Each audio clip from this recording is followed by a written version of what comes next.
ಮತ್ತೊಮ್ಮೆ ತಮ್ಮೆಲ್ಲರಿಗೂ ಸಿಂಧೂರ ಸಮ್ಮಾನ ಕಾರ್ಯಕ್ರಮಕ್ಕೆ ಆತ್ಮೀಯ ಸ್ವಾಗತ ಸುಸ್ವಾಗತ. Presenting partner Sharanya farms, powered by Sadguru Ayurveda grand floor soap, Walkmate footwear, Indus 555 DTMT home needs card, knowledge partner Saptagiri NPS university, agency partner Ad6, IIMPL media specialist ವಿಬಿನಿ media.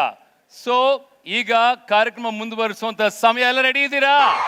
ನಮಗೆ ಸದ್ದು ಬೇಕಪ್ಪ, ಸದ್ದು ಬೇಕು ಅಲ್ವಾ?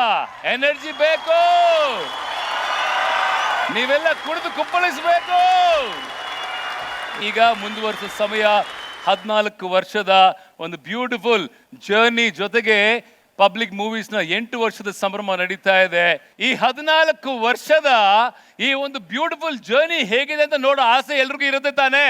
ಹಾಗೇನೆ ಈಗ ಪಬ್ಲಿಕ್ ಟಿವಿಯ 14 ವರ್ಷ ಹಾಗೂ ಪಬ್ಲಿಕ್ ಮೂವೀಸ್ನ 8 ವರ್ಷದ ಒಂದು ಅದ್ಭುತವಾದ ಜರ್ನಿ ವಿಟಿ ನಿಮ್ಮ ಮುಂದೆ ಬರ್ತಿದೆ. ನೋಡಿ, ಆನಂದಿಸಿ.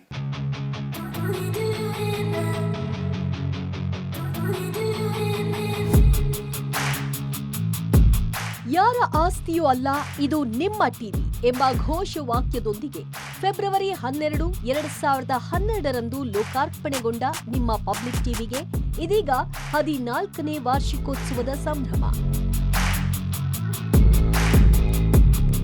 ಕೋಟ್ಯಾಂತರ ಪ್ರಜ್ಞಾವಂತರ ಅಚ್ಚುಮೆಚ್ಚಿನ ಚಾನೆಲ್ ಆಗಿ ಹೊರಹೊಮ್ಮಿದ ಹಾದಿ ಪಬ್ಲಿಕ್ ಟಿವಿ ಪಾಲಿಗೆ ಸುಲಭದ್ದಾಗಿರಲಿಲ್ಲ. ಆ ಕಠಿಣ ಲಕ್ಷ್ಯವನ್ನ ತಲುಪಿಯೇ ಸಿದ್ಧ ಅಂತ ನಿರ್ಧರಿಸಿದ್ದು ಪಬ್ಲಿಕ್ ಟಿವಿಯ ಕ್ಯಾಪ್ಟನ್ HR ರಂಗನಾಥ್.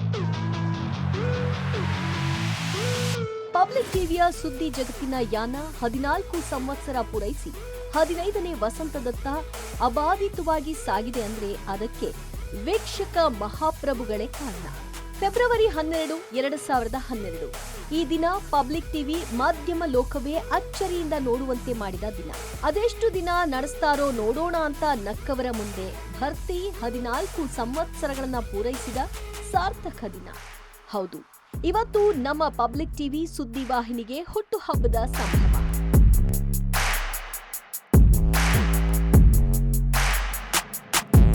ಇಡೀ ಕರುನಾಡಿಗೆ ನಮಸ್ಕಾರ ಅಂತ ಹೇಳುತ್ತಾ ಚಾನೆಲ್ ಅನ್ನ ಸಂಪೂರ್ಣ ಕನ್ನಡಿಗರಿಗೆ ಸಮರ್ಪಿಸಿ ಅಂದು HR ರಂಗನಾಥ್ ಅವರು ಶುರು ಮಾಡಿದ್ದ ಪ್ರಪ್ರಥಮ ಬುಲೆಟಿನ್ ಇಂದಿಗೂ ಕಣ್ಣಿಗೆ ಕಟ್ಟಿದಂತಿದೆ.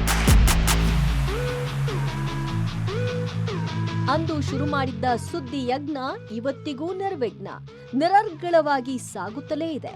ಇಂದು ಪಬ್ಲಿಕ್ ಟಿವಿ ಮನೆ ಮನೆಯ ಮನಗಳ ಅವಿಭಾಜ್ಯ ಅಂಗವಾಗಿದೆ. ಇನ್ನು ಸಮಾಜಕ್ಕೆ ಸತ್ಯ, ಸ್ಪಷ್ಟ, ಸದುದ್ದೇಶ ಭರಿತ ಕಾರ್ಯಕ್ರಮಗಳನ್ನ ಕೊಡೋದ್ರಲ್ಲಿ ಪಬ್ಲಿಕ್ ಟಿವಿಗೆ ಸಾಟಿ ಮತ್ತೊಂದಿಲ್ಲ. ಪಬ್ಲಿಕ್ ಟಿವಿಯ ಬಿಗ್ ಬುಲೆಟಿನ್ ಕನ್ನಡ ಸುದ್ದಿ ವಾಹಿನಿ ಇತಿಹಾಸದಲ್ಲೇ ಹೊಸ ಮೈಲಿಗಲ್ಲು.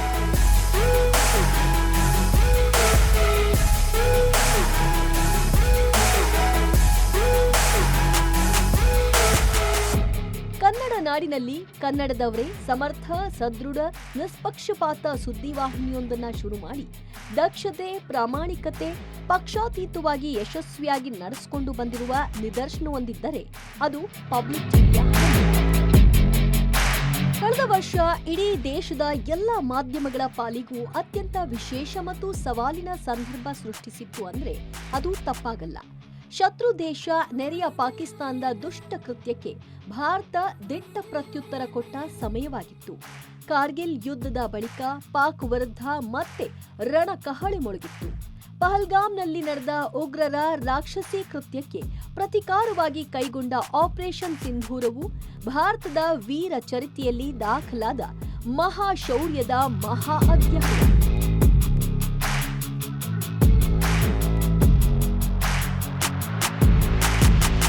ಆಪರೇಷನ್ ಸಿಂಧೂರ್ನಲ್ಲಿ ದೇಶದ ಗಂಡುಗಲಿ ಯುದ್ಧ ವಿಮಾನಗಳು ಪಾಕ್ ಗಡಿ ದಾಟಿ ಪ್ರಮುಖ ಟಾರ್ಗೆಟ್ಗಳನ್ನ ಚಿಂದಿ ಉಡಾಯಿಸಿ ವಿಜಯ ಪತಾಕೆ ಹಾರಿಸಿದ್ವು. ದೇಶದ ಜನರಿಗೆ ನೆಮ್ಮದಿ, ರಕ್ಷಣೆ, ಅಭಯದ ಭಾವನೆ ಕೊಡಮಾಡುವ ನಮ್ಮ ಹೆಮ್ಮೆಯ ಸೈನಿಕರನ್ನ ಮನಪೂರ್ವಕವಾಗಿ ನೆನೆಯಲೇಬೇಕಾದ ವರ್ಷವಿದು.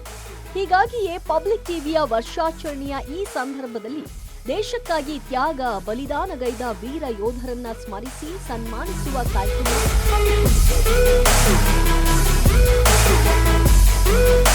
ಪಬ್ಲಿಕ್ ಟಿವಿ ಆಯ್ತು, ಪಬ್ಲಿಕ್ ಮ್ಯೂಸಿಕ್ ಆಯ್ತು. ಮುಂದೇನು ಅನ್ನೋ ಯೋಚನೆಯಲ್ಲಿದ್ದಾಗ ಆನ್ ಪಬ್ಲಿಕ್ ಡಿಮಾಂಡ್ ಹೊಡೆದದ್ದೇ ಪಬ್ಲಿಕ್ ಮೂವೀಸ್. ಹೌದು, ಕನ್ನಡಿಗರಿಗಾಗಿ ಕನ್ನಡಿಗರಿಗೋಸ್ಕರವೇ ಆರಂಭವಾಗಿದ್ದು ಪಬ್ಲಿಕ್ ಮೂವೀಸ್. ಕರುನಾಡಿನ ದೊಡ್ಡ ಅಭಿಮಾನಿ ಬಳಗ ಹೊಂದಿರುವ ನಿಮ್ಮ ನೆಚ್ಚಿನ ಪಬ್ಲಿಕ್ ಮೂವೀಸ್ಗೂ ಇಂದು 8 ವರ್ಷಗಳ ಸಾರ್ಥಕ ಸಂಭ್ರಮ. ಪಬ್ಲಿಕ್ ಟಿವಿ ಮತ್ತು ಪಬ್ಲಿಕ್ ಮೂವೀಸ್ನ ಸಂಭ್ರಮ ಮತ್ತು ಸಡಗರಗಳಿಗೆ ಮುಖ್ಯ ಕಾರಣ ಕನ್ನಡಿಗರಾದ ನೀವು ಮತ್ತು ಕೇವಲ ನೀವು. ನಿಮ್ಮೆಲ್ಲರ ವಿಶ್ವಾಸ, ಹಾರೈಕೆ ಮತ್ತು ಬೆಂಬಲ ಸದಾ ಹೀಗೇ ಇರಲಿ ಅಂತ ಆಶಿಸ್ತೇವೆ. ಧನ್ಯವಾದ ಕರ್ನಾಟಕ.